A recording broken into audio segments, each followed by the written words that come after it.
अर्थव्यवस्था एक अधूरा शब्द है अगर इसके पूर्व किसी देश या किसी क्षेत्र विशेष का मान न जोड़ा जाए।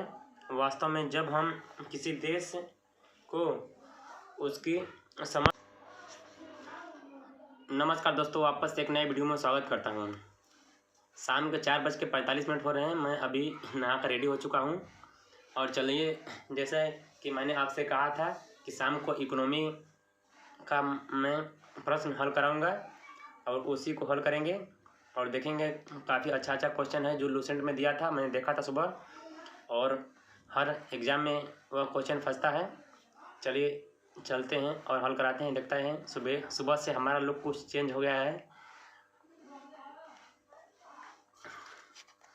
आगे लूसेंट पढ़ेंगे इकोनॉमी अच्छे से, इकोनॉमी अर्थशास्त्र किसे कहते हैं, उसके बाद हल करेंगे लूसेंट का PYQ क्वेश्चन।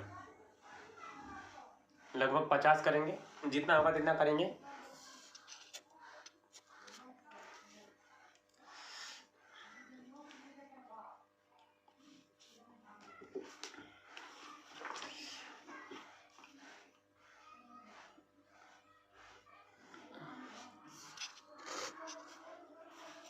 देखते हैं इकोनॉमी का क्वेश्चन कैसा कैसा होता है।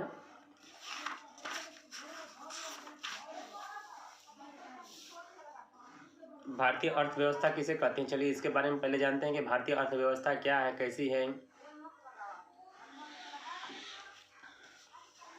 अर्थशास्त्र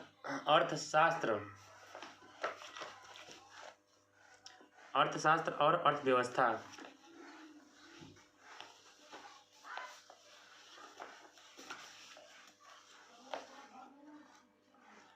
अर्थशास्त्र मानव की आर्थिक गतिविधियों का अध्ययन करता है। मानव द्वारा संपन्न वैसी सारी गतिविधियां जिनमें आर्थिक लाभ या हानि का तत्व विद्यमान हो, आर्थिक गतिविधियां कही जाती हैं। अर्थव्यवस्था एक अधूरा शब्द है अगर इसके पूर्व किसी देश या किसी क्षेत्र विशेष का मान न जोड़ा जाए। वास्तव में जब हम किसी देश को उसकी समस्त आर्थिक क्रियाओं के संदर्भ में परिभाषित करते हैं तो उसे अर्थव्यवस्था कहते हैं। आर्थिक क्रिया किसी देश की व्यापारिक क्षेत्र, घरेलू क्षेत्र तथा सरकार द्वारा दुर्लभ संसाधनों के प्रयोग, वस्तुओं तथा सेवाओं की उपभोग, उत्पादन तथा वितरण से संबंधित है। अर्थव्यवस्था की परिभाषा क्या है? अर्थव्यवस्था की परिभाषा: न्यून, मध्य तथा उच्च आय। विश्व बैंक के वर्गीकरण के अनुसार प्रति व्यक्ति सकल राष्ट्रीय आय के आधार पर विश्व की अर्थव्यवस्थाओं को निम्न 4 वर्गों में बांटा गया है। अर्थव्यवस्था के प्रकार: प्रति व्यक्ति सकल राष्ट्रीय आय। पहला नंबर निजी आय वाली, 995 या इससे कम US डॉलर। निजी मध्य आय वाली 996 से 3895 US डॉलर। उच्च मध्य आय वाली 3896 से 12055 US डॉलर, इतना बनता है उनका। उच्च आय वाली 12055 US डॉलर से या इससे अधिक। विश्व बैंक का यह वर्गीकरण 1 जुलाई 2018 को संपन्न हुआ है। विश्व बैंक का यह वर्गीकरण 1 जुलाई 2018 का है। निजी क्षेत्र और बाजार के सापेक्ष राज्य व सरकार की भूमिका के आधार पर अर्थव्यवस्थाओं का वर्गीकरण 3 श्रेणियों में किया जाता है। पूंजीवादी अर्थव्यवस्था: इस अर्थव्यवस्था में क्या उत्पादन करना है, कितना उत्पादन करना है और उसे किस कीमत पर बेचना है।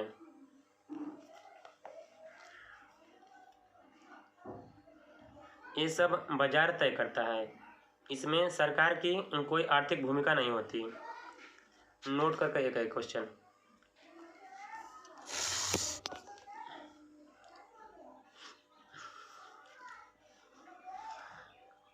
1776 ईस्वी में प्रकाशित एडम स्मिथ की किताब द वेल्थ ऑफ नेशन को पूंजीवादी अर्थव्यवस्था का उद्गम स्रोत माना जाता है।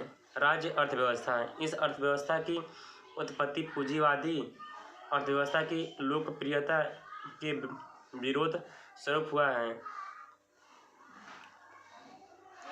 इसमें उत्पादन, आपूर्ति और कीमत सबका फैसला सरकार द्वारा किया जाता है। ऐसी अर्थव्यवस्थाओं को केंद्रीकृत नियोजित अर्थव्यवस्था कहते हैं। जो गैर बाजारी अर्थव्यवस्था होती है, राज्य अर्थव्यवस्था की दो अलग अलग शैली नज़र आती है। सोवियत संघ की अर्थव्यवस्था को समाजवादी अर्थव्यवस्था कहते हैं, जबकि 1985 ईस्वी में से पहले चीन की अर्थव्यवस्था को साम्यवादी अर्थव्यवस्था कहते हैं। 1985 ईस्वी से पहले चीन की अर्थव्यवस्था को साम्यवादी अर्थव्यवस्था कहते हैं। समाजवादी अर्थव्यवस्था में उत्पादन के साधनों पर सामूहिक नियंत्रण की बात शामिल थी और अर्थव्यवस्था को चलाने से सरकार की बड़ी भूमिका थी। वही साम्यवादी अर्थव्यवस्था में सभी संपत्तियों पर सरकार का नियंत्रण था और श्रम संसाधन की सरकार के अधीन थे। ऐसे लगता है क्वेश्चन महत्वपूर्ण इतना नहीं है।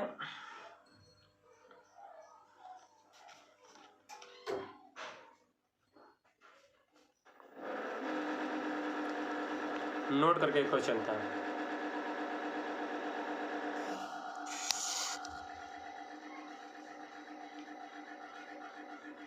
पहली बार राज्य अर्थव्यवस्था सिद्धांत जर्मन दार्शनिक कार्ल मार्क्स 1818 से 1883 ईस्वी कार्ल मार्क्स ने दिया था। 1818 और 1883 के बीच कार्ल मार्क्स ने दिया था, जो एक व्यवस्था के तौर पर पहली बार 1917 ईस्वी की बोल्शेविक क्रांति के बाद सोवियत संघ में नजर आई और इसका आदर्श रूप चीन 1949 ईस्वी में सामने आया।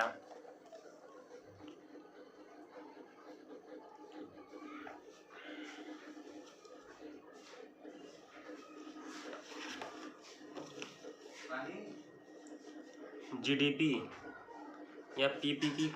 या पीपी का मतलब क्रय शक्ति क्षमता पर आधारित सकल घरेलू उत्पाद, जिसे जीडीपी कहते हैं।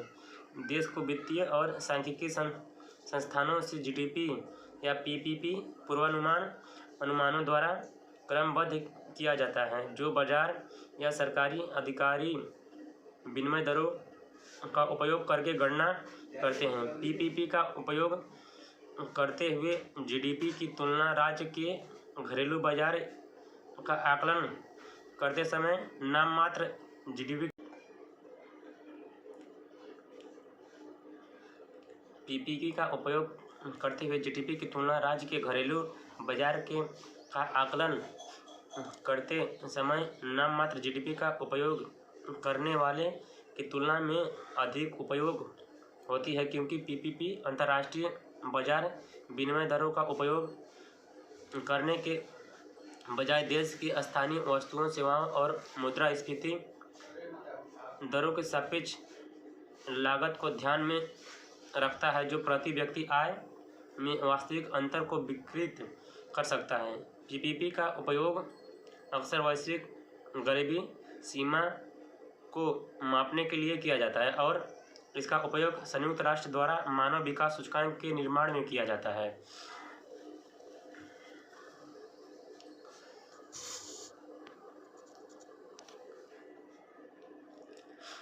मिश्रित अर्थव्यवस्था किसे कहते हैं?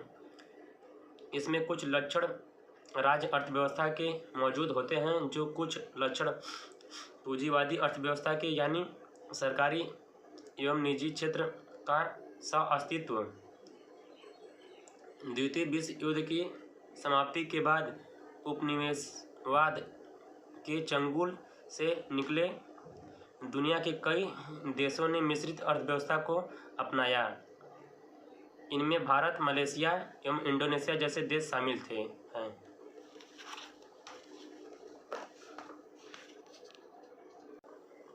नोट करके एक क्वेश्चन है। केन्स ने सुझाव दिया था कि पूंजीवादी अर्थव्यवस्था को समाजवादी अर्थव्यवस्था की ओर कुछ कदम बढ़ाना चाहिए, जबकि प्रोफेसर लॉन्ज ने कहा कि समाजवादी अर्थव्यवस्था को पूंजीवादी अर्थव्यवस्था की ओर कुछ कदम बढ़ाना चाहिए।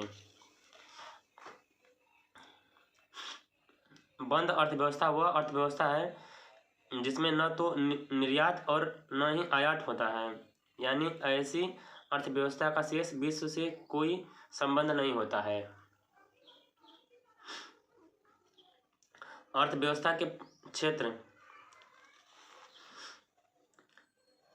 मानव के वे तमाम क्रियाकलाप जो आय सृजन में सहायक होते हैं उन्हें आर्थिक क्रिया की संज्ञा दी गई है। आर्थिक क्रिया किसी देश के व्यापारिक क्षेत्र, घरेलू क्षेत्र तथा सरकार द्वारा दुर्लभ संसाधनों के प्रयोग, वस्तुओं तथा सेवाओं के उपयोग, उत्पादन तथा वितरण से संबंधित है। अर्थव्यवस्था की आर्थिक गतिविधियों को 3 श्रेणियों में बांटा गया है, जिन्हें अर्थव्यवस्था का क्षेत्र कहा जाता है।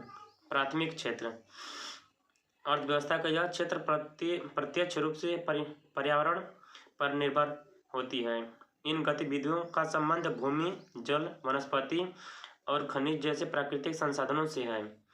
प्राथमिक क्षेत्र में शामिल और कृषि, वानिकी, मत्स्य पालन, पशुपालन,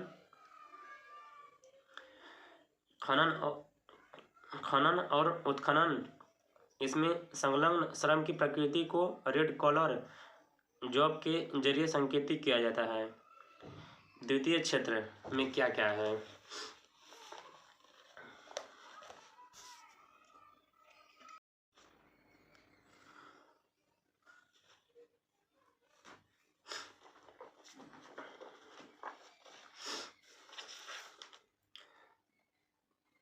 द्वितीयक क्षेत्र, सेकेंड अर्थव्यवस्था क्षेत्र, सेकेंडरी सेक्टर जिसे कहते हैं इंग्लिश में। अर्थव्यवस्था का वह क्षेत्र जो प्राथमिक क्षेत्र के उत्पादों को अपनी गतिविधियों में कच्चे माल की तरह उपयोग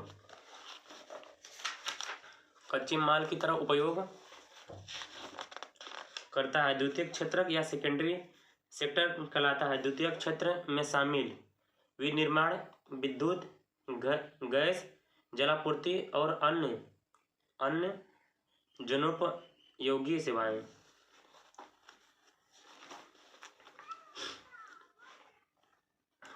तीसरा पॉइंट, निर्माण। वास्तव में इस क्षेत्र में विनिर्माण कार्य होता है, इस कारण ही इसे औद्योगिक क्षेत्र भी कहा जाता है। द्वितीयक क्षेत्र को औद्योगिक क्षेत्र भी कहा जाता है। इसमें लगे कुशल श्रमिकों को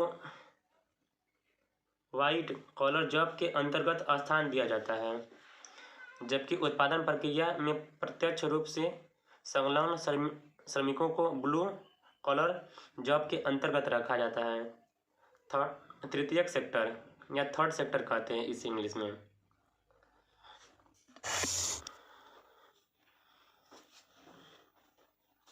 तृतीयक सेक्टर, थर्ड सेक्टर में क्या क्या है? इस क्षेत्र में विभिन्न प्रकार की सेवाओं का उत्पादन किया जाता है। तृतीयक क्षेत्र में यानी सेवा क्षेत्र में शामिल व्यापार, होटल, परिवहन, भंडारण, संचार और प्रसारण से संबंधित सेवाएं। सेवा की जितनी भी चीज़ें होती हैं यह सब थर्ड सेक्टर में आती हैं। जैसे कोई व्यक्ति जॉब कर रहा है, कोई होटल में सेवा दे रहा है, कोई हॉस्पिटल में सेवा दे रहा है, यह सब तृतीय सेक्टर में आती है।